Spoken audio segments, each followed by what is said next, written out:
आज कर्नाटक के रण की तारीखों का ऐलान हो गया।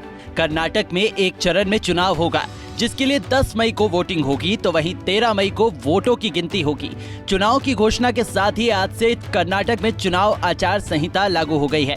मुख्य चुनाव आयुक्त राजीव कुमार ने बताया कि कर्नाटक विधानसभा चुनाव के लिए 13 अप्रैल को गजट नोटिफिकेशन जारी होगा।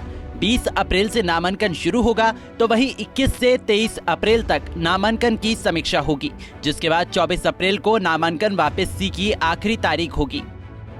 The Gazette notification would be issued on 13th of April.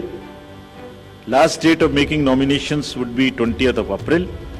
Date of scrutiny would be 21st April 2023.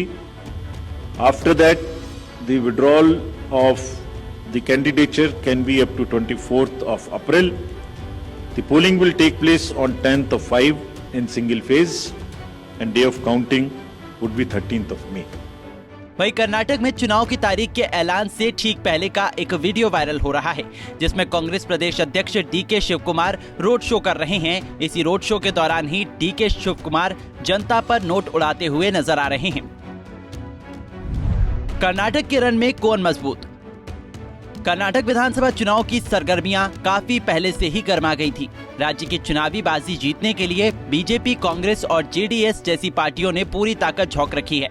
एक तरफ जहां मुख्यमंत्री बसवराज बोम्मई के सहारे बीजेपी अपनी सत्ता को बचाए रखने की जद्दोजहद कर रही है, तो वहीं कांग्रेस डीके शिवकुमार और सिद्धरमैया जैसे चेहरों के दम पर दोबारा से सत्ता में वापसी की कोशिशों में लग गई है।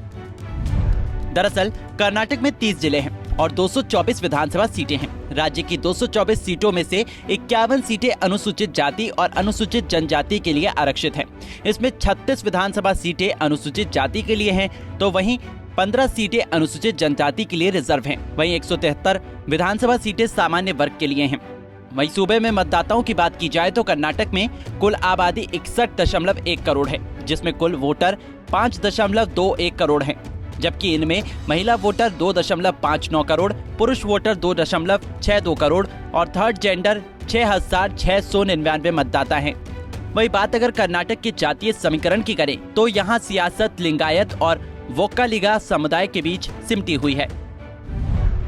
कर्नाटक में लिंगायत करीब 16% और वोक्कालिगा 11%, दलित 19.5%, अनुसूचित जनजाति 7%, मुस्लिम 14%, ईसाई 2%, ओबीसी जातियों 16%, कोरबा समुदाय 7%, ब्राह्मण 2%, बौद्ध, जैन, सिख अल्पसंख्यक 2% और अन्य जातियों में 2.5% मतदाता हैं। बीजेपी का आरक्षण वाला दाव। कर्नाटक विधानसभा चुनाव में बीजेपी और कांग्रेस समेत सभी पार्टियां अपना अपना एजेंडा सेट कर रही हैं। वहीं सत्ताधारी पार्टी बीजेपी ने चुनाव से पहले आरक्षण वाला दांव चला है। मुख्यमंत्री बसवराज बोम्मई के नेतृत्व वाली सरकार ने मुसलमानों के लिए आवंटित 4% आरक्षण को खत्म कर दिया।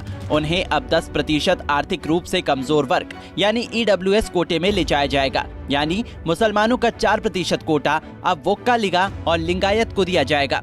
वहीं अनुसूचित जाति के लिए आरक्षण 15 से 17% और अनुसूचित जनजाति के लिए 3 से 7% तक बढ़ा दिया गया है। वहीं 2018 के चुनावी नतीजों पर नजर डालें तो पिछले विधानसभा चुनाव में बीजेपी 104, कांग्रेस 80, जेडीएस 37 और अन्य के खाते में 3 सीटें गई थी। बहरहाल चुनाव आयोग की घोषणा के साथ ही कर्नाटक में विधानसभा चुनाव का बिगुल बज गया है। अब देखना ये होगा कि आने वाली 10 मई को कर्नाटक की जनता किसे अपना किंग चुनती है।